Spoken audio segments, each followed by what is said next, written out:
ちゃいいじゃがいも1個だけを使います。これをで、ここにすったじゃがいもを入れて、すぐにお水を入れてきます。で、生姜のようですが、これはじゃがいもです。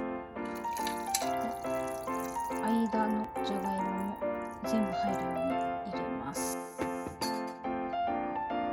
そうしましたら弱火でこれを混ぜながらとろみをつけていきます。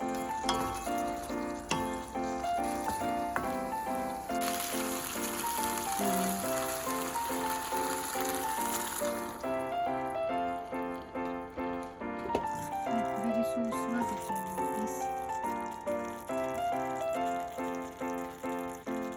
お豆腐の上にのせていきます。お豆腐を入れるところを取るのを忘れてしまいました。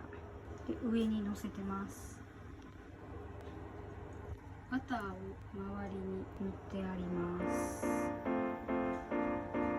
この上にチーズをのせていきます。